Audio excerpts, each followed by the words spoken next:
Bonsoir à tous et merci de suivre le grand rendez-vous de BB24 jusqu'à 20h30. Au menu ce soir, les 4 plateaux suivis bien évidemment du journal qui viendra à 19h45. Les détails après la météo.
Nous sommes bien évidemment sur le grand rendez-vous. Ça se passe sur BB24, la fumée tue.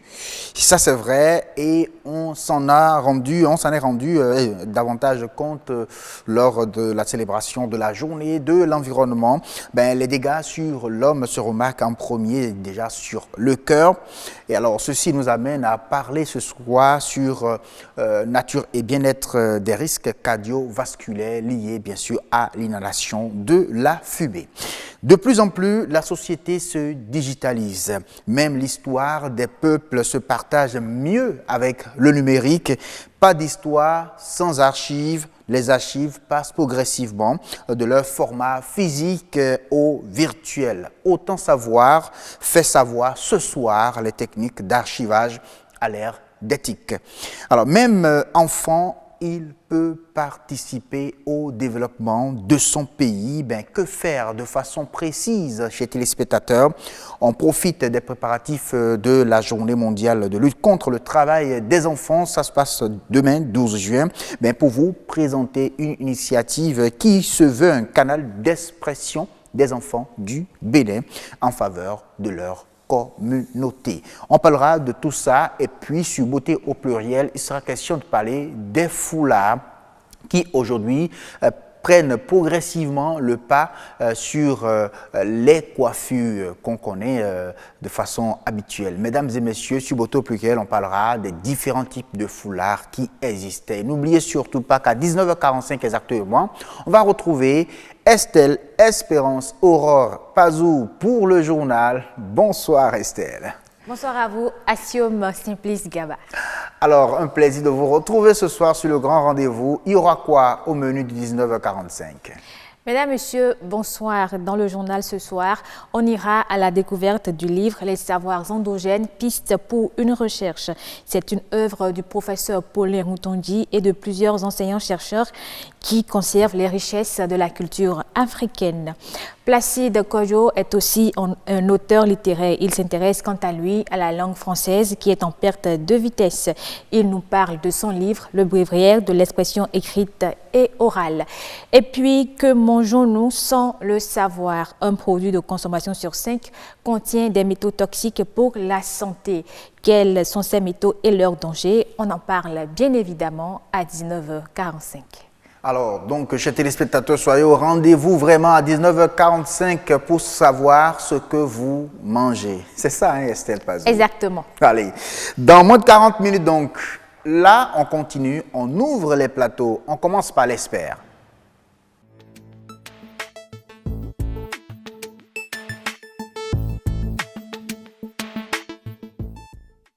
Oui, je le disais en titre, même enfant, il peut participer au développement de son pays et c'est une initiative qui nous amène vraiment à nous rendre compte de cette accession, tout simplement, de cet aspect du développement qu'on n'arrive vraiment pas à cerner, voilà, à discerner tout simplement. On vient en plateau avec Clément Agossa et puis Yannel Aïna également. Ce sont deux experts qu'on va recevoir sur ce plateau aujourd'hui. L'un pour nous parler de l'initiative et l'autre pour nous dire quel est en réalité ce qu'il a constaté et qui ne va pas bien et qui va hypothéquer en fait l'avenir de notre pays. Et c'est cela que nous allons parler sur ce plateau. Bonsoir Clément Agossa. Bonsoir chers journalistes. Merci beaucoup d'avoir accepté notre invitation, de venir sur ce plateau nous présenter cette initiative que vous conduisez avec Ulrich Dazogo et tout le reste depuis environ 2 ans. On peut le dire depuis comme ça. 2017. Depuis 2017 que ça a commencé. Vous permettez donc aux enfants de s'exprimer. Dites-nous un peu, expliquez-nous un peu. Déjà, nous sommes à la veille, bien sûr, de la journée mondiale de lutte contre le travail des enfants. Et c'est bien important de commencer déjà par parler de ces sujets-là. L'initiative depuis bientôt 2 ans, je dirais, la campagne de plaidoyer des enfants, chaque année, puisque le mois de juin est un mois où il y a beaucoup d'actions pour les enfants, pour la promotion et la protection des enfants. Donc, les enfants, même au sein de l'Association nationale des conseils d'enfants, ont choisi ce mois pour faire parler d'eux-mêmes à travers des messages de plaidoyer à l'endroit des autorités au niveau local, déconcentré et au niveau national. Et la première édition, l'année dernière, a connu un succès vraiment qui a permis à notre association d'aller représenter le Bénin au niveau à une rencontre internationale Africa Dialogue. Avec le soutien de l'UNICEF et qui a connu également un grand succès au niveau continental et qui fait qui fait école maintenant désormais dans les autres continents, dans les autres pays de l'Afrique. C'est un canal mis en place où l'enfant, depuis sa localité, peut juste quelques mots envoyer un message sur une plateforme pour dire ce que vivent les enfants dans leur communauté, c'est-à-dire les problèmes auxquels les enfants sont confrontés ou qui astreint au développement harmonieux de l'enfant dans sa localité. On va revenir tout à l'heure sur les différents plaidoyers de ces enfants-là. On va voir peut-être dans quelle localité, qu'est-ce qui a été remarqué de façon précise par ces enfants-là, parce que je sais, quand les enfants décident vraiment de parler, c'est que vous avez vraiment la vérité, quoi. Et ça, c'est vrai. Et je ne sais pas, c'est pas Yannel Aïna qui va donc nous dire le contraire. Bonsoir Yannel. Bonsoir, monsieur. Comment allez-vous? Ça va bien, monsieur. C'est un plaisir de t'avoir sur ce plateau et pouvoir t'écouter également sur cette question-là. Donc, en réalité, ce projet, cette initiative vous permet en réalité de vous exprimer, de dire ce que vous remarquez dans votre localité. Si je dois reprendre, bien sûr, monsieur Clément Agossa, dites-nous, vous avez remarqué quoi comme problème dans votre localité? C'est vous nous venez d'où en fait? Ok, d'abord le plaisir est partagé. Je vous remercie également de nous avoir reçus ici ce soir, sur ce plateau pour nous parler des enfants. Bon, vous avez dit tout à l'heure que demain c'est la journée internationale de lutte contre le travail des enfants. Et donc, ce que nous allons constater, ce que j'ai constaté déjà par rapport au travail des enfants, puisque c'est demain, nous allons parler du travail des enfants, c'est que le travail des enfants, bien que nous ayons déjà des tests, voilà, qui doivent réduire, bien qui doivent abstenir voilà, par rapport au travail des enfants, nous constatons déjà que ça prend de plus en plus de l'ampleur dans notre pays plutôt. Donc c'est le contraire, les tests sont inefficaces. Voilà, non, nous n'allons pas parler d'inefficacité des tests, mais qu'ils ne sont pas tout simplement appliqués. Les tests sont bien sûr efficaces, puisque si on se réfère au code de l'enfant, nous avons le chapitre 7 qui détaille correctement ce que l'enfant doit faire comme travail, l'âge limite qu'il doit avoir avant de pouvoir travailler. Donc il y a beaucoup d'exemples ou bien beaucoup d'informations qui doivent normalement permettre à chaque enfant de pouvoir travailler normalement et dans un cadre parfait. Mais malheureusement, comme nous le constatons tous déjà, dans notre pays, bien que nous ayons la volonté de le faire, il y a vraiment des freins qui empêchent voilà, ce développement. Et c'est pourquoi nous sommes ici ce soir déjà. Donc, notre voix peut être entendue. Pourquoi je suis ici? Selon moi, c'est pour vous dire que je vais faire mon plaidoyer envers deux personnes particulièrement. Okay. Oui, dites-donc. Nous allons parler en premier lieu des dirigeants et déjà des dirigeants, toutes les autorités, voilà, qui peuvent avoir un travail à faire vis-à-vis de cette thématique. Par exemple, prenons le cas des assistants sociaux ou bien des centres d'assistance sociale. Et parfois, nous constatons déjà que certains cas de travail des enfants qui parviennent là-bas sont rejetés ou ne sont pas vraiment pris en compte. Donc, mon plaidoyer va déjà pour cette thématique à l'endroit des CPS, des agents CPS, voilà, qui doivent prendre en compte réellement ces cas et y travailler afin que chaque enfant qui vient là pour dénoncer tel ou tel problème soit pris en compte et qu'il puisse trouver satisfaction. Donc, en premier lieu, c'est ce problème que j'aimerais poser et également par rapport aux juristes, oui, puisque je vais m'y intéresser également. Donc, par rapport aux juristes, il faut que des mesures soient prises concrètes, soient prises pour décourager les auteurs de ces travaux forcés afin que nous puissions limiter un temps soit peu ce problème dans notre pays. Alors, vous avez dit tout à l'heure que avec l'existence des tests qui régissent la vie de l'enfant, c'est-à-dire qui protègent en fait l'enfant contre le travail et tout le reste, mais que le travail des enfants prend de plus en plus de l'ampleur. Dites-nous exactement quelles sont les preuves que vous avez, qu'est-ce que vous avez pu remarquer qui vous fait dire en réalité que le travail des enfants prend davantage d'ampleur. Déjà, les preuves sont déjà concrètes et très, très visibles. Si je vous invite chacun de vous déjà à vous rendre dans un marché le plus proche de chez vous, vous avez constaté déjà qu'il y a de nombreux enfants qui sont dans cette situation, qui doivent vendre ou bien qui doivent faire de nombreux travaux. Et sincèrement, c'est pas par plaisir, puisque je vous demande si vous les demandez à ces enfants-là pourquoi ils sont là, ou bien est-ce qu'ils ont envie de faire telle ou telle chose, ils vous diront clairement non.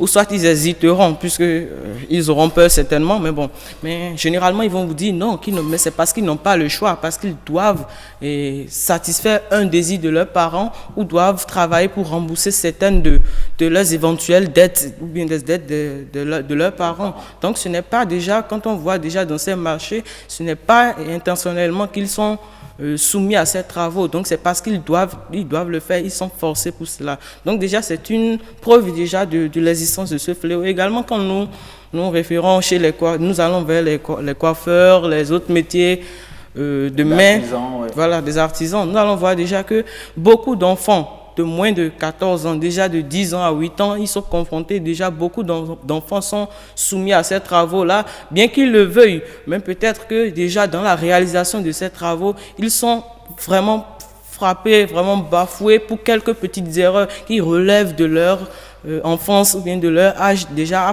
puisque à un certain âge, on a tendance à vouloir s'amuser, à vouloir se distraire, voilà. Donc, l'enfant à cet âge n'a pas déjà la capacité de pouvoir assurer un tel métier ou bien d'assurer une telle tension, de responsabilité, voilà, donc, d'assurance. Donc, c'est pourquoi la plupart des tuteurs ou bien la plupart des chefs d'atelier, voilà, les frappent ou bien les maltraitent pour dire on les a payés ils les payent plutôt, voilà, pour qu'ils viennent pour travailler, mais qu'ils n'arrivent pas à soutenir telle ou telle chose. Donc, ils sont vraiment bafoués. Cela ne va pas ça ne va pas à l'encontre de la protection que nous espérons pour chaque enfant.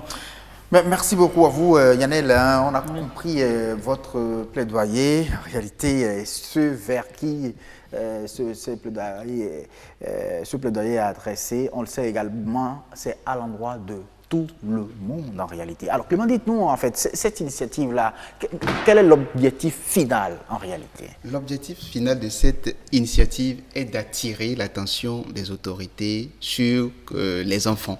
C'est-à-dire, pendant plusieurs années, on a considéré l'enfant comme un être qui ne maîtrise rien, mais qui, d'ailleurs, dans son fort intérieur, vit des situations qui, parfois, s'il est dépassé, il exprime par des mots. Voilà. On a écouté Yannel tout à l'heure. Je le disais, que quand les enfants décident vraiment de s'exprimer, c'est que vous avez la vérité. Voilà. Et donc, on a compris. Il a les preuves de tout ce qu'il dit en réalité. Exactement. Donc, l'objectif, c'est tout d'abord, nous recensons d'abord tous les messages qui nous sont parvenus par des canaux. Et nous faisons un livre de plaidoyer chaque année et qui est en même temps la boussole pour les acteurs de promotion et de protection des droits de l'enfant pour des actions à mener. Puisque là, ce n'est plus quelqu'un, ce sont les enfants même qui se sont exprimés. Donc ça veut dire que les auteurs même, les victimes même, se sont exprimés, donc ça veut dire qu'on a la matière sur laquelle il faut travailler maintenant. Donc c'est désormais... Donc sur la base, bien sûr, de ces plaidoyers, il y a des organisations qui initient maintenant des projets pour pouvoir venir pour trouver des solutions à ces problèmes. Voilà, Vraiment, mais merci beaucoup. Vous espérez vraiment que votre plaidoyer va trouver va faire mouche? Oui, très bien. Oui, j'espère que vraiment ce plaidoyer déjà à l'encontre des dirigeants d'une part et aux parents pour qu'ils prennent conscience qu'il faut vraiment protéger les enfants et qu'il faut attendre l'âge limite, comme le code l'exprime, à 14 ans déjà, pour inscrire les enfants dans les travaux.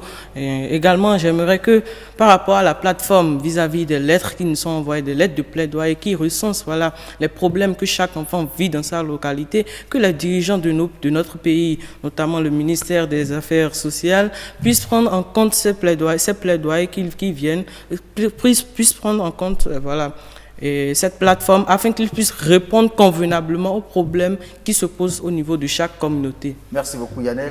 Merci Clément Agossa. Merci beaucoup. C'était un plaisir. J'ai vraiment pas envie de vous laisser partir, mais la télé c'est également une question d'heure, de temps. Juste quelques mots en 2-3 secondes. Oui, en 2-3 secondes.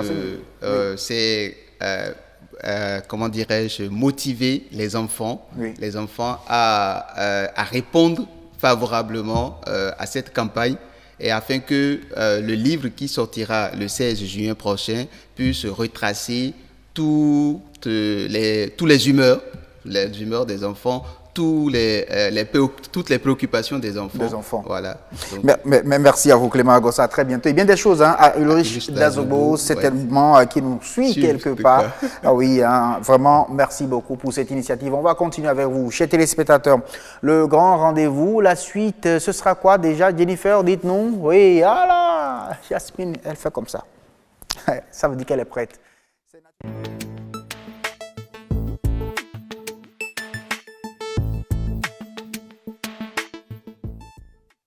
Nature et bien-être, ce soir, nous parlons des risques cardiovasculaires liés bien sûr à l'inhalation de la fumée. La fumée tue.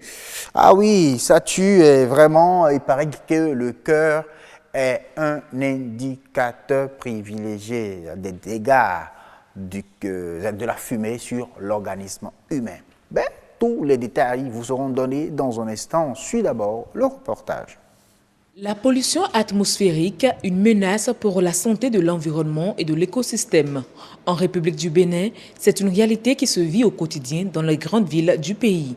Et pourtant, la loi cadre sur l'environnement définit la pollution atmosphérique par l'émission des gaz, des fumées ou des substances toxiques de nature à mettre en péril la vie des êtres vivants et leur sécurité.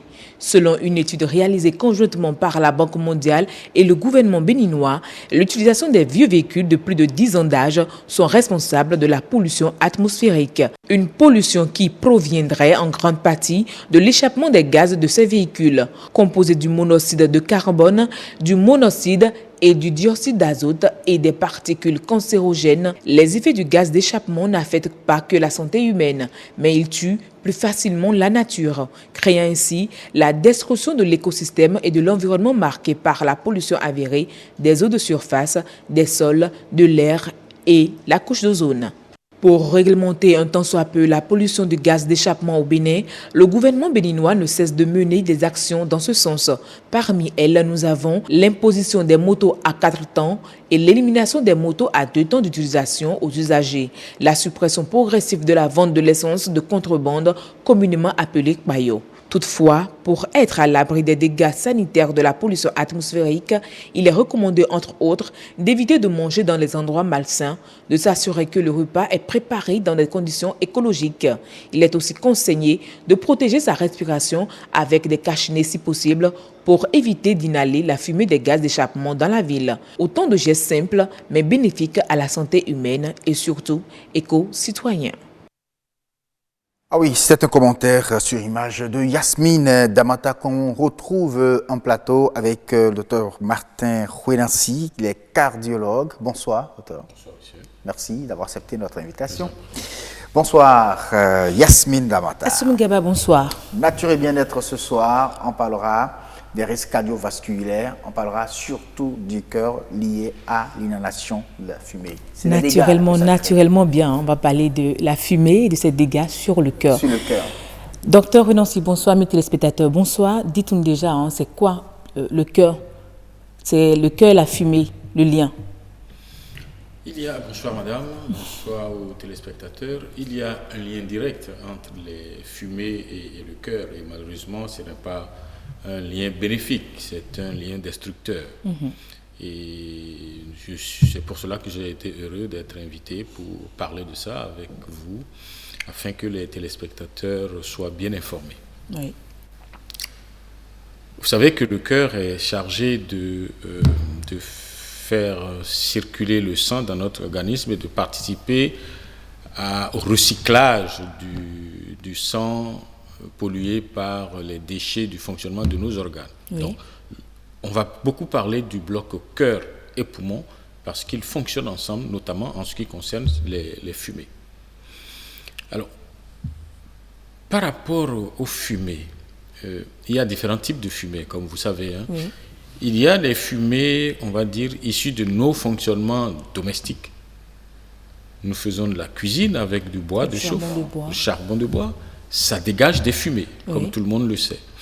Il y a des fumées liées à nos moyens de transport, notamment les fumées dues aux hydrocarbures, qui sont d'autant plus préoccupantes que les hydrocarbures sont de qualité médiocre.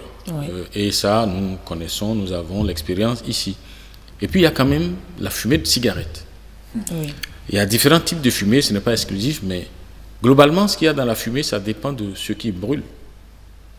Si on s'en tient à notre environnement naturel, si c'est le bois ou les substances organiques assimilées qui brûlent, le contenu peut différer un peu de si c'est du plastique ou d'autres choses qui brûlent. Mais, globalement, les fumées dégagent toutes des substances toxiques. Oxyde de carbone, oxyde d'azote, et puis des substances spécifiques qu'on va retrouver dans la cigarette, qui est le prototype de fumée qui nous permet de réfléchir et de bien parler des dégâts au niveau cardiovasculaire. Voilà ce que je peux dire en introduction.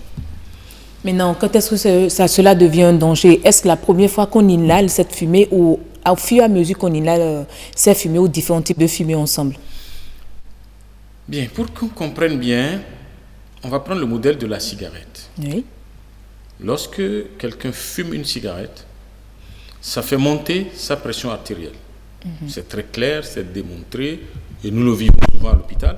C'est d'ailleurs pour ça que dans les conditions de mesure de la pression artérielle, on enseigne à tout le monde, à nos étudiants, il faut prendre la pression artérielle en au moins 30 minutes après une cigarette. Sinon, on pourrait mesurer cette montée qu'il y ait une montée, on va dire, fugace, et cette montée-là, l'assimiler à une élévation permanente de la pression artérielle est un problème. C'est pour ça que nous on dit qu'il faut faire la mesure à distance. Mais la preuve existe que fumer une cigarette fait monter la pression artérielle. La preuve existe que fumer une cigarette peut créer des dégâts importants à l'intérieur de nos artères, de notre cœur. C'est vrai que ce n'est pas tout le temps que ça existe, mais fumer une cigarette peut amener ce qu'on appelle une rupture de plaque et une obstruction d'une artère. Et ça, c'est quelque chose qui peut conduire au décès. Alors, quand vous dites que ça fait monter la pression artérielle, est-ce que c'est ça qu'on appelle la tension? Ça fait monter la tension? Oui, ça fait monter la tension. C'est ça. Ça fait monter la tension. C'est clair, c'est démontré. Pour être beaucoup plus clair... Oui, non, il n'y a pas de problème. spectateurs. C'est vrai que la pression artérielle, dans le langage commun, tout le monde appelle ça la tension. La tension, voilà. L'hypertension artérielle, pour nous, c'est l'élévation de cette pression artérielle-là, ou de cette tension, pour que les gens comprennent. Alors, donc, ça dit que la fumée qu'on inhale, on remarque ça directement au niveau du cœur. Parce que nous avons dit que le cœur est un indicateur. Oui, des dégâts, bien sûr, créés par cette fumée. L'un des indicateurs du bon fonctionnement du cœur, c'est la pression artérielle. Et je viens de vous donner l'exemple sur le fait que fumer une cigarette fait monter la tension, la pression artérielle. Mais ça ne fait pas que ça. Globalement, les fumées vont agir sur le cœur et les vaisseaux de deux façons. D'accord. Il y a une façon directe par les poumons, puisque les fumées, c'est quand même de l'air, on inhale. Oui. Ça passe par les poumons. Qu'est-ce que ça fait au niveau des poumons? Ça fait trois choses. Ça va créer des obstructions. Ça va créer de l'irritation. Et ça peut conduire à long terme à un cancer. Un cancer du poumon ou du cœur? Du poumon. Si ça crée de l'obstruction et de l'inflammation au niveau des bronches, ces bronches-là vont devenir des pièges à air. Le fonctionnement normal du poumon et de la respiration va se détériorer à long terme. Et cela aura une conséquence sur le cœur, parce que quand les poumons fonctionnent très mal, il y a un retentissement sur le cœur qui lui-même finit par fonctionner mal. Ça, c'est le lien par les poumons. Mais il y a un lien direct, parce que les substances qu'il y a dans la fumée vont passer dans le sang. Okay. Et au niveau du sang, ces substances-là vont aller créer un mauvais fonctionnement au niveau des cellules nobles de nos artères. Ça va les affecter en quelque sorte. Ça va les affecter et ça va globalement créer de l'irritation et de l'obstruction aussi. Et vous savez que les artères, ces artères-là, leur rôle, c'est d'apporter le sang nourricier à nos organes. Oui. Si elles sont obstruées, le sang nourricier ne parviendra pas. Elles sont bouchées, c'est que le sang ne viendra pas. Et il va se passer ce qui se passe sur les plans d'un jardin qui est privé d'eau. Alors, comment protéger notre cœur contre cette fumée que nous inhalons tous les jours? Puisque nous, moments déjà au village, c'est toujours les bois de chauffe qu'elles utilisent. Comment protéger leur cœur contre cette fumée? Il y a plusieurs façons de faire. Il y a des actes individuels et puis il y a des actes collectifs. Les actes individuels, si je prends le cas de la cigarette, il faut s'abstenir de fumer. Il faut s'abstenir d'être à côté de quelqu'un qui fume. Parce que ça peut être dangereux. Si on va dire globalement que c'est aussi dangereux. Si par hasard on a la malchance d'avoir commencé à fumer, il faut arrêter. Pour arrêter, il y a une technique, il faut se faire aider par les agents de santé. Il faut de la volonté bien sûr, mais il faut aider par les agents de la santé. Au niveau individuel, on peut essayer de se soustraire aux fumées. Si on prend l'exemple de la maison, il faut peut-être changer la façon de faire la cuisine si on avait l'habitude de faire la cuisine au feu de bois. Évidemment, quand on dit ça, il y a la volonté individuelle, puis après, il y a la connexion avec les actions collectives. Parce que si on parle de la cuisine, faire la cuisine telle que nous faisons est une habitude, une vieille habitude socio-culturelle presque. Pour changer ça, il ne suffit pas de décréter. Il faut que les personnes comprennent, il faut qu'elles aient les moyens, il faut que les moyens alternatifs mis à la disposition pour faire la cuisine soient accessibles. Si vous dites à quelqu'un d'acheter le foyer amélioré, par exemple, qui constitue un progrès, ça doit coûter un foyer amélioré 5 à 7 à 8 000 selon la taille. Il faut qu'il ait les moyens. Si vous arrivez dans le dernier village du Bénin, je ne suis pas sûr que trouver 5 à 7 000 francs pour aller acheter un foyer que nous on fait avec 3 pierres peut être considéré comme une priorité. Là, on va rejoindre les actions communautaires. Par rapport aux actions communautaires, il y en a beaucoup. Le gouvernement, la collectivité du Bénin fait beaucoup. Mais peut-être parfois avec 2 écueils. Premier écueil, c'est la continuité dans l'action. Parce que nous avons tous vécu des choses importantes qui sont faites, mais souvent sans lendemain. Ça, c'est un problème. Et parfois, c'est fait avec une méthode qui amène au rejet. Oui. Parce que ce n'est pas basé sur nos vécus socio-culturels.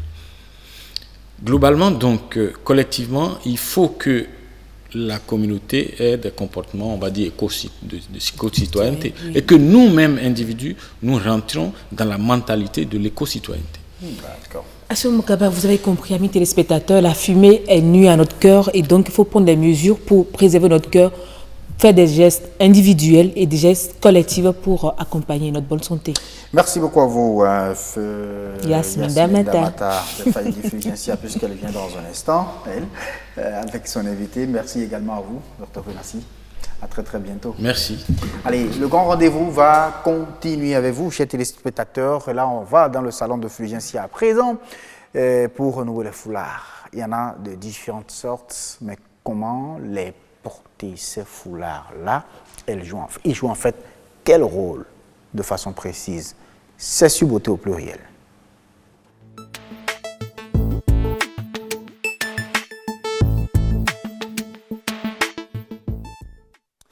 Les foulards aujourd'hui se retrouvent entre culture et la mode. Oui, est-ce qu'il y a, parce qu'il y en a qui portent le foulard pour des raisons religieuses, d'autres parce que, bon, c'est dans leur famille, c'est comme ça, on met les foulards. D'autres, ben, c'est pour faire tendance, c'est pour faire fashion et tout. Chacun viendra dans un instant nous dire quelles sont ces raisons et quels sont les foulards qui répondent bien sûr à ces raisons-là. C'est juste derrière cet élément. Percer tous les secrets du nouage de foulard africain et en acquérir toutes les techniques. Telle est la mission de nombreux ateliers qui s'animent autour du guélé. Une initiative dans laquelle Judith s'est lancée, passionnée depuis toujours par cet accessoire de mode. Le guélé, c'est un tissu tissé. Tissé, d'autres l'appellent achowoké, d'autres l'appellent guélé. Matière tissée avec des motifs, de différents motifs, de différentes couleurs. Au programme de cet atelier, une formation pratique qui séduit les participantes. Des compétences qu'elles comptent bien valoriser auprès de leur entourage. J'ai pris hâte de venir à l'atelier pour me former. Parce que chez moi, les gens ne connaissent pas trop. Et j'aimerais aller valoriser ça chez moi. Nous sommes au 2e jour. Et je pense qu'avec le temps, il y aura beaucoup d'aspiration. Où je vais apprendre un peu plus. Moi, j'aime la choquer parce que ça rend la femme bien jolie d'abord. On sent que c'est notre coutume. Et quand on le met, c'est-à-dire quand tu portes les modèles et quand tu le mets, ça valide un peu. On sait que c'est une femme qui vient, quoi. Je veux essayer d'apprendre ça et pour montrer à ceux qui ne connaissent pas encore comment ça se fait au fait. Épingles, perles et empiècements de couleurs. Outre les bases du nouage du guélé, une attention particulière est portée au choix des accessoires, de même qu'aux nouvelles tendances. Les accessoires qu'on utilise, c'est beaucoup plus les épingles. Les épingles et dans certains cas des fils et des aiguilles. Il y a d'autres accessoires qu'on peut utiliser comme les perles. Il y a différentes sortes de perles et les pierres aussi qu'on peut utiliser. Les ateliers de nouage de foulard ont le vent en poupe. Plus que de simples cours, ils véhiculent et permettent aux guélés de conserver tout toutes ces lettres de noblesse. Voilà, retour en plateau. On dit merci à Luna d'Almeida pour ce reportage. Retour en plateau avec Madame Arlette Magrette Gandieto. Elle est accessoiriste, on peut le dire ainsi, un spécialiste des foulards. Oui. C'est ça. C'est ça. Merci d'être là. C'est un plaisir de vous avoir sur ce plateau. Bonsoir. Fulgencia, comment allez-vous? Ça va bien sur moi. Ah oui, la pleine forme. Oui, ça va. Ça se remarque, ça va. En fait. Mais vous êtes venu sans votre foulard là. Je ne sais pas si on en aura. Avant la fin du plateau. Je l'aurai avant. Comme j'ai la spécialiste à côté, elle va me faire un petit truc là, vite fait. Voilà. En direct? Oui, en direct. Soyez donc la chère spectateur. Donc on va apprendre en direct à comment nouer donc les foulards. Le foulard. Les hommes aussi peuvent apprendre. Hein. Vous allez aider madame à la maison. Ben, c'est ça aussi.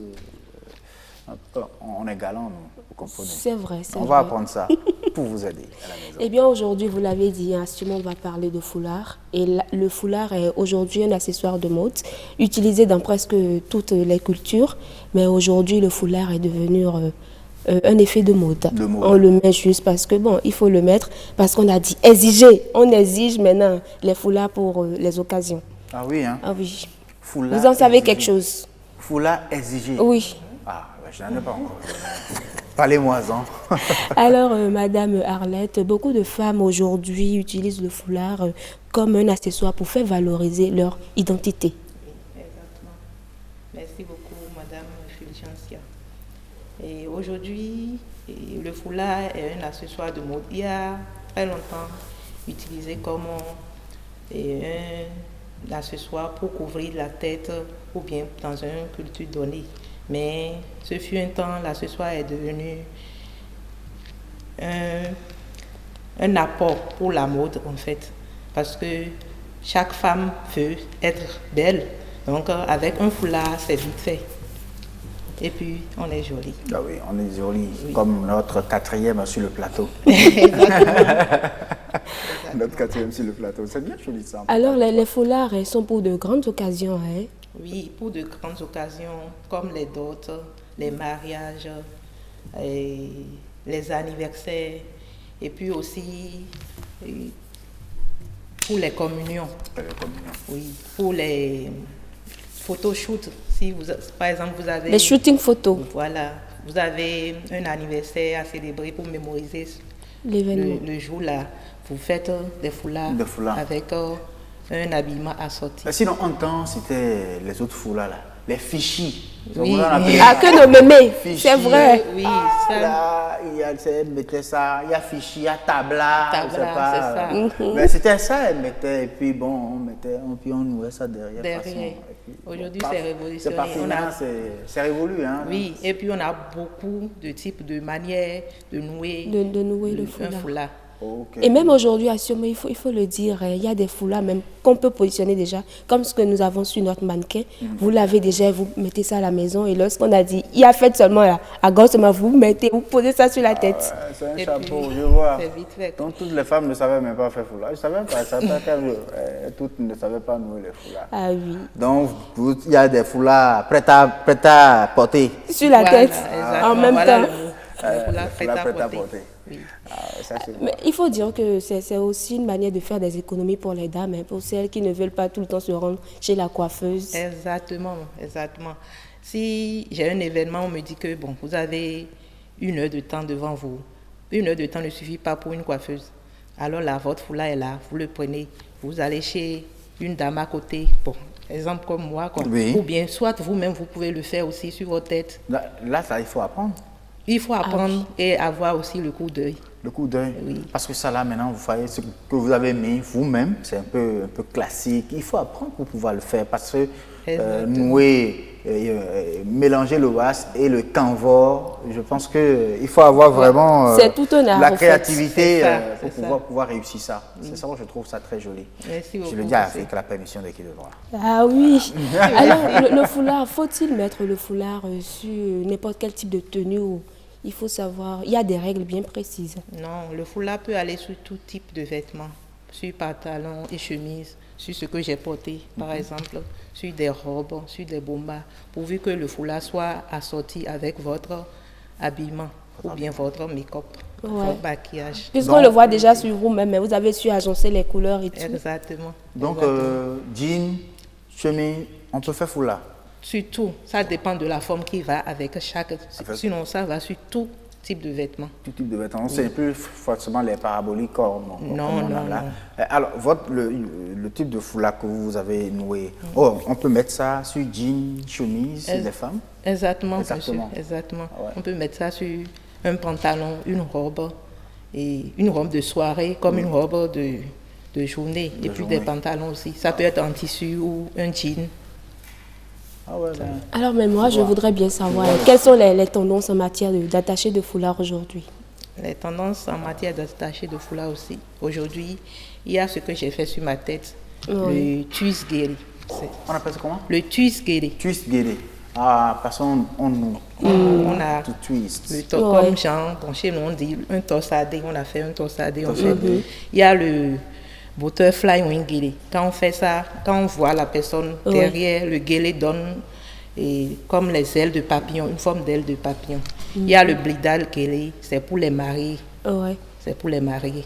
Alors, avec quel type de tissu peut-on faire ces genres d'attaché de foulard? Ah oui, hein, la matière. Oui. Il y a le achoké, il y a le was, il y a le soie, le bogolan, des fichus comme monsieur vient de citer tout à l'heure.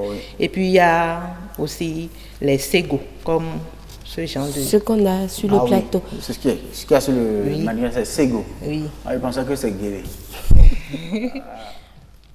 Alors, il faut combien de minutes environ pour faire ce type d'attaché? Pour ce genre de type d'attaché, il faut 15 minutes. 15 minutes? Oui. Ah là.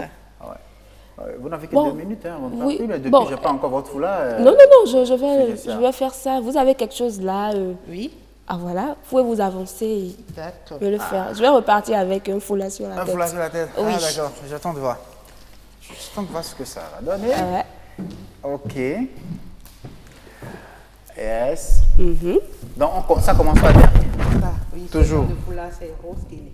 Rose guélé. Rose guélé. Ça dépend de ce qu'on veut faire. Ah, c'est rose guélé que vous voulez lui faire. J'attends de voir. Si rose guélé, ça va avec vous. Ah ouais. Alors, vous nouez déjà le foulard sur la tête. Ok. Regardez, hein. Donc voilà. Donc, ça va on va voir. Alors, on va prendre combien de minutes? Non, je suis en train de chronométrer. Ok, allez-y, assume. 2 minutes. 2 minutes? Hein. 2 à 3 minutes. Bon. 2 à 3 minutes. Bon. Je crois que j'ai ma chef d'édition qui est de l'autre côté. On a encore assez de temps, assume. Vous me permettez de prendre les épingles. Oui, allez-y. Voilà. C'est un instrument très nécessaire. Quand il s'agit bien sûr de nouer. Ça, c'est pour garder, pour que ça ne se dénoue pas. C'est pour sécuriser. Ok, pour sécuriser. Ok. Waouh. Apparemment, c'est rapide. Hein? Puisqu'elle a dit avec 2 minutes, déjà, ça peut se faire? Oui. Je vois, en réalité. Ouais. On n'a pas encore fini les 2 minutes, hein, je pense. On a fini les 2 minutes? Non, il reste 1 minute, d'accord. D'accord. C'est chronométré. Hein. J'espère que les téléspectateurs sont en train de compter le temps avec nous. Mais c'est fini déjà, pratiquement. Et puis... C'est bon, on a fini? Voilà. Waouh. Ah ouais? Bon, je ne sais pas trop ce que ça donne, mais... Vous ne vous voyez pas? Non, mais pas moi, du je tout. Je vois que c'est très joli. C'est pas, en tout cas, c'est mon avis. Ah bon, vous avez aimé? Ah oui, j'ai aimé. Donc, ça s'appelle rose guélé. Quand on finit, ça forme un nœud qui donne la forme d'une rose. D'une rose. Ok. Ah, d'accord, oui, c'est intéressant. Ça, c'est vrai. Rose guélé. Rose Chez nous, guélé. on appelle ça communément Johnny. Parce que ça Johnny? Ça veut un peu devant, ça fait Johnny, quoi. Non. Johnny, c'est pas à cause de sa réaction. C'est quoi? Johnny de l'autre là. Ah, d'accord. Aladé. Ah, oui. Where is my Johnny? Voilà, elle avait fait ça sur... Your Johnny is at your left. Ah, my left. Merci beaucoup à vous, Madame Gangueto. À très bientôt. Ben, c'était un plaisir très joli. Félicitations à vous. Merci également à vous, Fulgencia. Tout le plaisir a été pour nous. Ah ouais. Oh là là. On aurait Le temps file. Passer un peu plus avec Mme Gangueto, mais il est l'heure du journal. Tout de suite. Merci.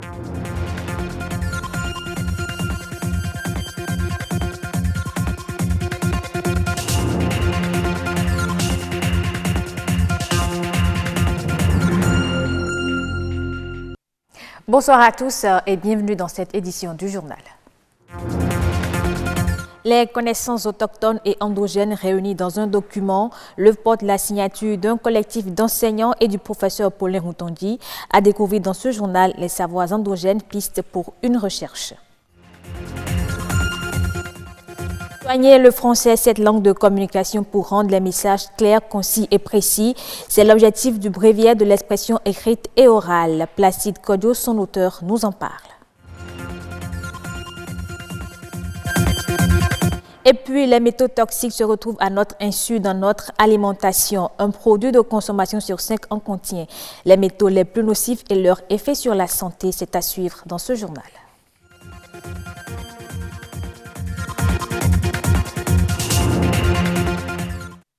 Démarrons ce journal par ce clin d'œil à tous les candidats qui composent les épreuves écrites, orales et pratiques du CEP, certificat d'études primaires, session de juin 2019. Ils sont au total 219 241 candidats répartis dans 764 centres sur le territoire national. À noter que cette année, l'effectif des candidats connaît une baisse de 1,13% en comparaison à l'année 2018 et consacre le retour de la dictée dans le rang des épreuves. Et bonne chance donc à tous les candidats. Les savoirs endogènes, pistes pour une recherche, c'est un livre.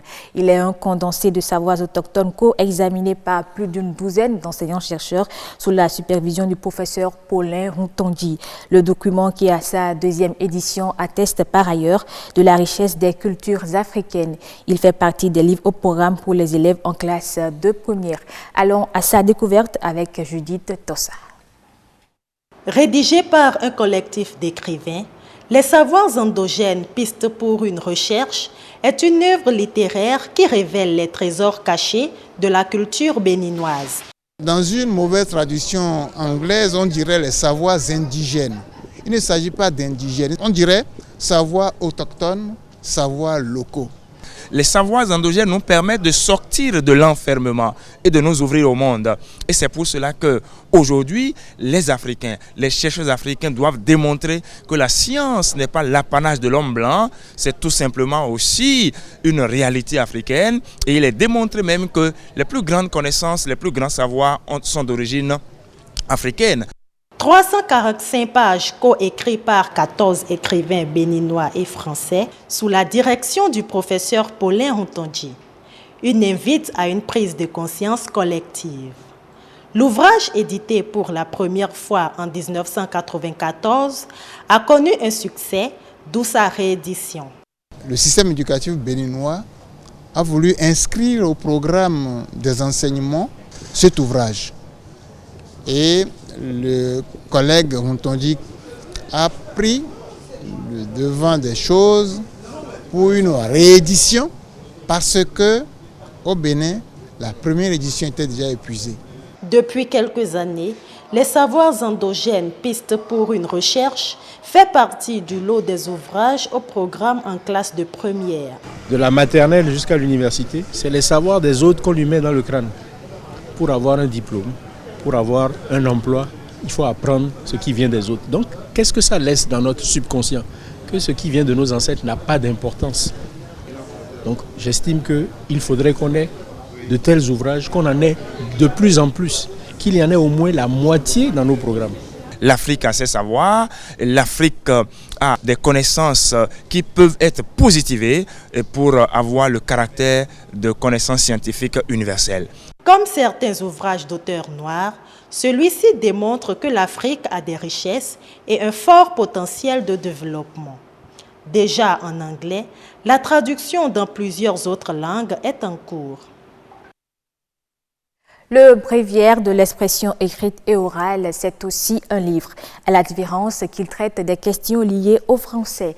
Il est un constat que le niveau de la langue baisse dans les lycées, collèges et universités.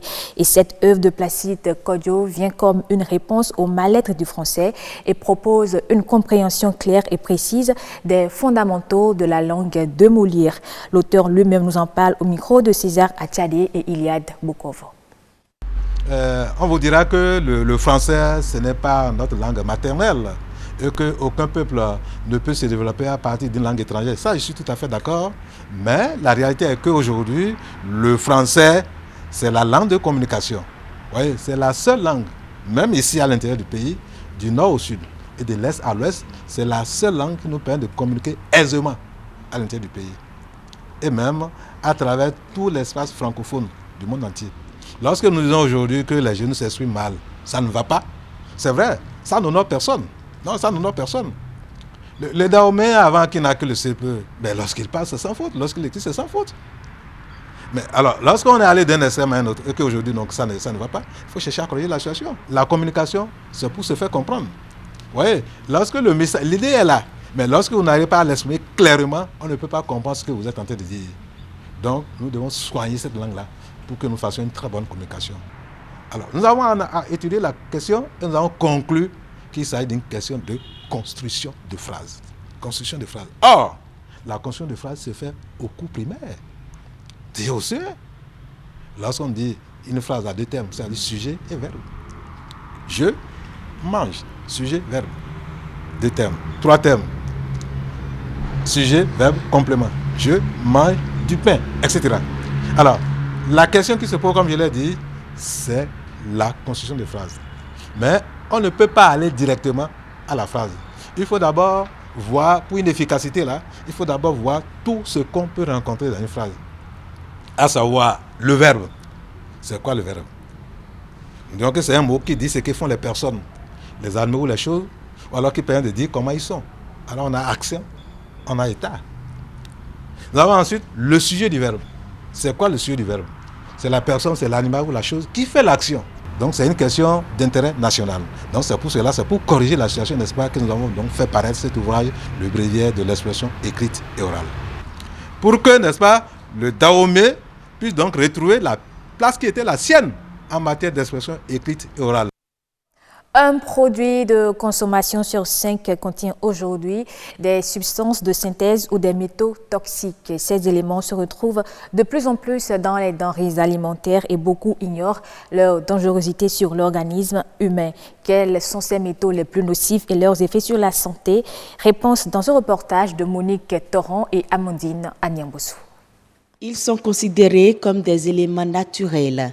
Les métaux toxiques font partie des roches et des sols. Les métaux toxiques, c'est des éléments chimiques qui sont dangereux pour la santé humaine. Le mercure, le plomb, le cadmium et l'arsenic font partie des métaux très mauvais pour l'environnement.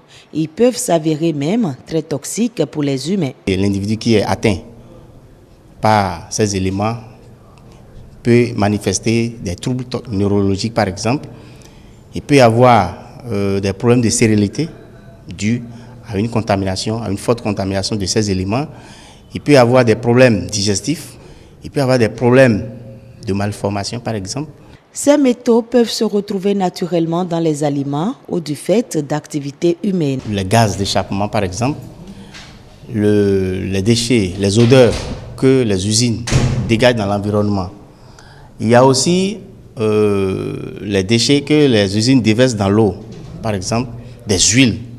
Si vous voyez les huiles des vidanges, par exemple, c'est des huiles qui sont hautement contaminées par des métaux, tels que du plomb, du mercure.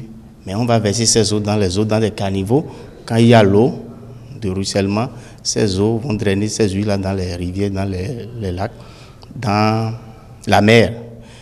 Et dans ces eaux, il y a les poissons qui s'y vivent. Il y a les crabes et autres là. Et nous allons consommer ces aliments-là. Vous voyez?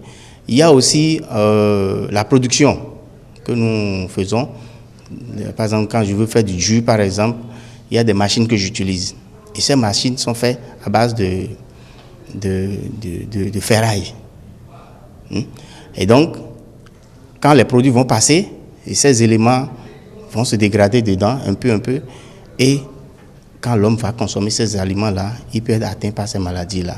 Compte tenu du large éventail d'effets sur la santé, il est essentiel de contrôler les niveaux dans les denrées alimentaires. L'analyse, c'est le but final. C'est l'analyse qui nous permet de dire « Ah, le produit n'est pas contaminé » ou « Le produit est contaminé ». Mais on n'a pas l'habitude de contrôler nos produits parce que, comme on sait qu'on n'a pas ajouté des substances toxiques, on se dit que le produit n'est pas contaminé. Mais c'est faux. La contamination ne sont pas visibles. C'est un phénomène naturel parfois, c'est un phénomène chimique qui se produit au moment de la production, au moment du stockage, au moment du transport, que nous ne maîtrisons pas. Pour développer un réseau de laboratoires de sécurité alimentaire et environnementale fiable, il est organisé à l'intention des représentants des pays membres de l'Agence internationale de l'énergie atomique, un cours régional sur l'analyse des métaux toxiques dans les aliments. Hors du Bénin, en 2018, la récolte de vanille de Madagascar s'est comprise entre 1600 et 1800 tonnes. Environ 1200 tonnes de vanille ont été exportées. Et alors que durant la campagne 2018, la qualité des gousses a été meilleure que les années précédentes, l'année 2019 devrait être plus mitigée. La floraison tardive et moins abondante notée dans la majorité des régions pourrait empiéter sur les rendements et la qualité finale des gousses récoltées. Les premières exportations de vanille pour le compte de la saison 2019 devrait débuter d'ici la fin du mois d'octobre au plus tard. Et c'est la fin de ce journal. Merci à vous de l'avoir suivi. Rendez-vous très prochainement, je dirais demain. Rendez-vous lundi. Lundi. Lundi ou vendredi. Lundi ou vendredi. Oui. Merci beaucoup à vous.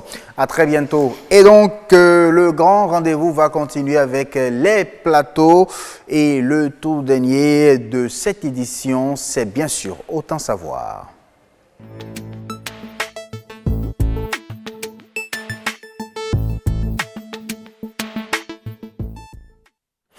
Allez, merci de nous rejoindre sur Autant savoir ce soir. Ça parle d'archives, oui, qui passent bien évidemment de leur état physique à l'état virtuel. Mais comment est-ce que cela se fait de façon précise? On va en parler tout à l'heure avec l'invité de Aniat Onifade-Bello dans un instant. Pour le moment, c'est le reportage qu'on va suivre et revenir. Des disques vinyles rongés par l'usure, des bandes magnétiques 625 d'une corrosion évidente, un cadre de stockage à peine éclairé, livré à la poussière et à l'humidité. Voilà ce qui reste des archives audiovisuelles de l'Office de radiodiffusion et télévision du Bénin, ORTB. Dans ces tiroirs aménagés loge la mémoire sonore de la radiodiffusion nationale. Leur contenu laisse à désirer. À la télévision nationale, on n'est pas pour autant mieux logé en termes d'archivage. En clair, sur les différents sites d'archivage de l'Office, la volumétrie est impressionnante. Les efforts de conservation ont encore du chemin à faire. La conservation des archives audiovisuelles répond à un certain nombre de critères. Des critères qui vont au-delà de la conservation des archives papier. Nous avons des conditions d'hygrométrie, c'est-à-dire l'humidité relative de l'air, qui est déjà un problème dans les zones tropicales. Donc il y a déjà ce facteur-là qu'il faut contrôler sous les tropiques. Nous avons également une protection maximale qu'il faut nécessairement avoir contre la poussière. Mieux conserver ou laisser périr à jamais, l'option est non négociable pour l'ORTB. Sauver ce qui peut l'être encore reste plus qu'impératif pour l'Office. Et on reçoit pour vous le premier gardien des archives au Bénin, si vous voulez, bien sûr. C'est le directeur national des archives, M. Mathias Massodi. Bonsoir. Bonsoir, monsieur le journaliste. Merci beaucoup de nous avoir rejoints sur ce plateau pour parler, bien sûr, de l'archivage qui passe de la version papier au papier numérique, ou pardon, à la version numérique, si on doit le dire ainsi. Sinon, du physique au virtuel carrément. Bonsoir. Aniat. Bonsoir, Assio Mgawa. Bonsoir Assem Gaba, mesdames et messieurs, bonsoir. Je vous dis déjà que je suis très contente de vous retrouver. Donc c'est la reprise, c'est le retour. De Agnès. C'est un plaisir en tout cas de vous retrouver. Ça prouve que les congés, ça s'est bien passé. Oui, relativement, on s'est reposé, on s'est rapproché de Dieu et tout, donc ça va. Et ça revient avec le violet, noir, blanc. Oui, beaucoup de couleurs pour enjoliver la vie de nos téléspectateurs. D'accord, parlons archivage. Voilà, donc on parle archivage, vous l'avez compris, c'est toujours dans le cadre de la Journée internationale des archives. Aujourd'hui, on s'intéresse aux archives, donc peut-on véritablement passer du papier au numérique? Ce sera le fil conducteur de notre entretien avec Mathias Massodé. Nous rappelons qu'il est directeur national des archives. Merci d'être avec nous sur ce plateau. C'est moi. Alors, souvent, on n'arrive pas à s'entendre sur ce qu'on met dans les archives. Dites-nous, vous êtes bien placé pour lever l'équivoque. Qu'est-ce qu'on appelle archive? Merci beaucoup, Madame Onifadé. C'est un plaisir pour moi d'être en votre compagnie ici aujourd'hui, pour entretenir un peu nos téléspectateurs sur ce que c'est que les archives. Évidemment, ça rentre dans le cadre de la Semaine internationale des archives, décrétée par le Conseil international des archives. La journée étant célébrée le 9 juin. Le 9 juin étant un dimanche, nous avons préféré prendre toute la semaine du 9 au 14. Ça, c'est sur le plan national. Pour célébrer la semaine sur le plan international et national également. D'accord. Alors, pour en revenir à votre préoccupation, alors, c'est vrai que nous avons une définition un peu barbare que je vais quand même partager avec vous pour revenir après au plus simple. Les archives, c'est l'ensemble des documents, quel que soit leur support, leur nature, leur date, leur forme, conçue ou reçue par une personne physique ou morale dans le cadre ou dans l'exercice de ses activités. C'est ça qu'on appelle archive. Donc, ça se définit indépendamment de la forme. Ça peut être du papier. Oui. Ça peut être comme dans le reportage qu'on a suivi. Ça peut être de la vidéo, ça peut être des photos donc iconographiques, ça peut être d'autres types de supports comme la pierre. Donc, indépendamment du support, on parle d'archives. D'accord. De la date également et des autres critères. D'accord. J'espère qu'on aura le temps de revenir sur comment choisir ces archives. Parce que parfois, les archivistes seraient confrontés à ce problème de savoir qu'est-ce qu'on garde et qu'est-ce qu'on laisse. En attendant, parlons déjà de ce qu'on garde. Est-ce qu'aujourd'hui, quels sont les défis auxquels sont confrontés les archivistes? Le thème de cette année, c'est concevoir les archives au XXIe siècle. Et qui parle du XXIe siècle parle de la société de l'information. Et du coup, les archivistes se voient embarqués dans le numérique et qui est aujourd'hui à la portée de tout le monde et qui nous facilite davantage la vie. Alors, est-ce que les archivistes se retrouvent à la hauteur des attentes de ce défi-là? Je vous dirais oui, parce que simplement, ils sont préparés à ça depuis des années. Moi, je suis sorti de l'école d'administration depuis 2001, mais nous recevions déjà des formations sur les archives numériques et comment faire en sorte que nous puissions passer des archives analogiques, c'est-à-dire papier, au numérique. D'accord. Alors, on l'a compris, aujourd'hui, avec le XXIe siècle, on est presque tous obligés d'aller vers le numérique. Mais avec le numérique, qu'est-ce qui change pour les archives? Alors, ce qui change fondamentalement, c'est que nous avons davantage de documents nativement numériques. Aujourd'hui, très peu de personnes envoient des correspondances par la poste. On utilise beaucoup les mails.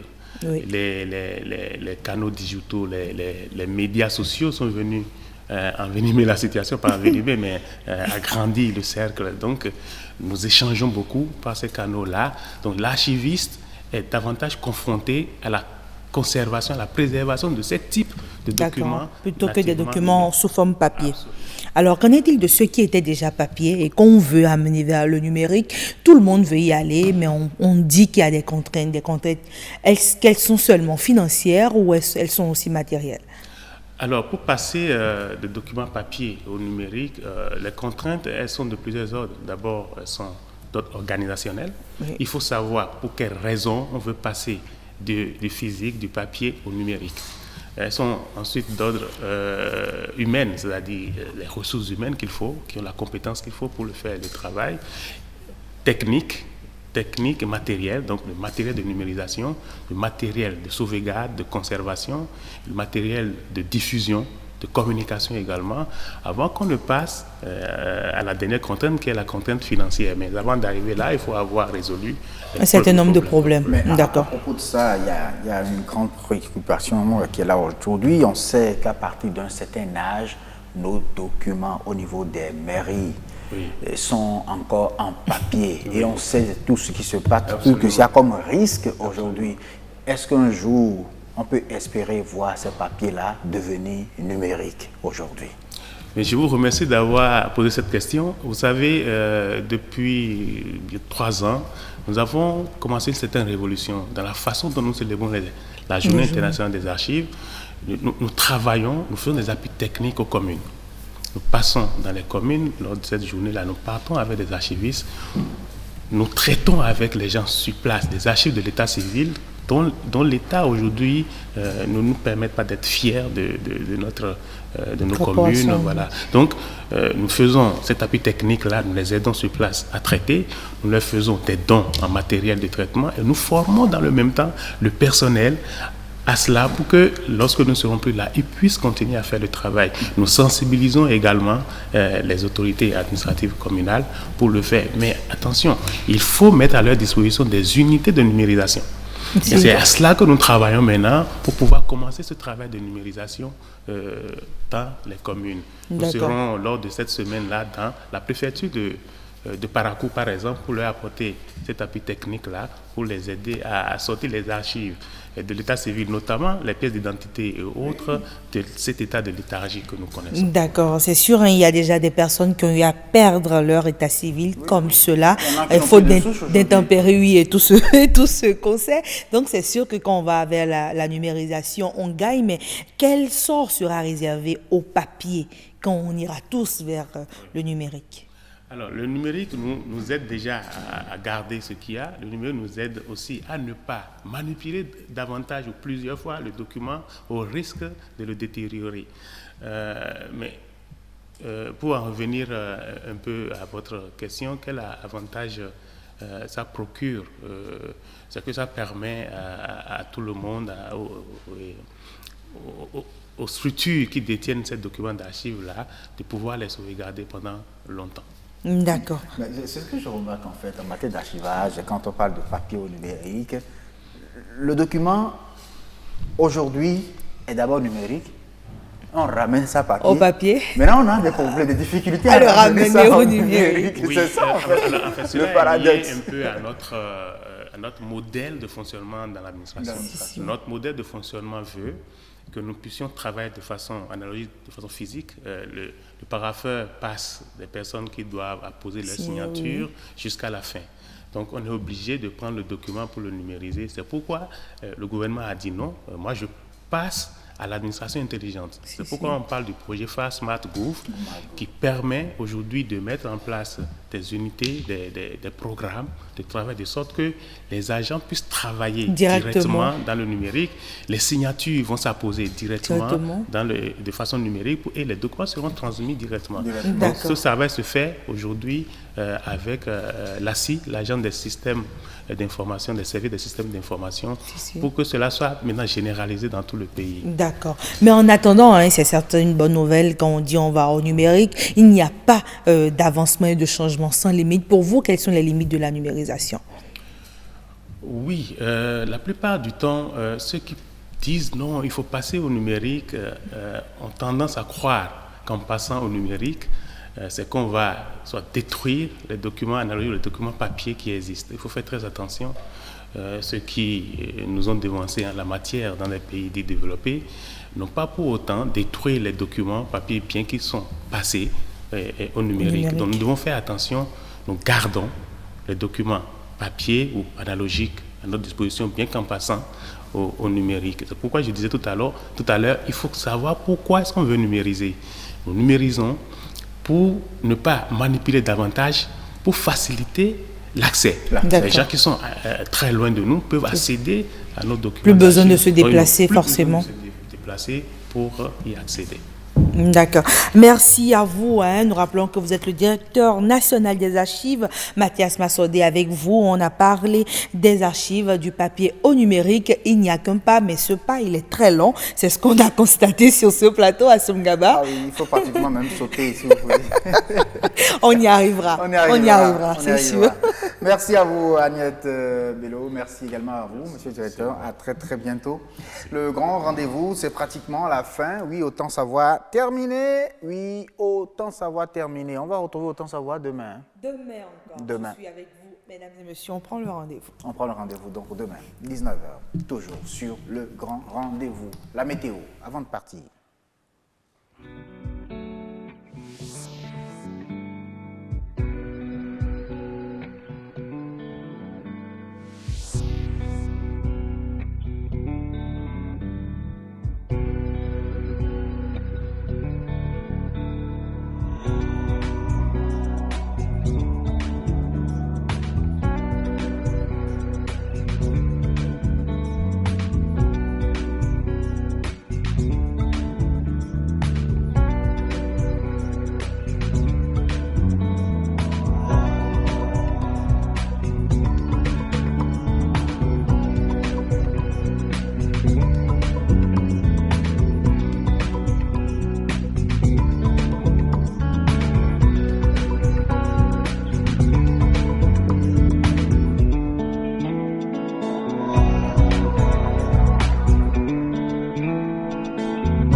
Oui, c'est Niki qui est donc à l'honneur cette semaine sur le grand rendez-vous à travers la carte postale de la météo.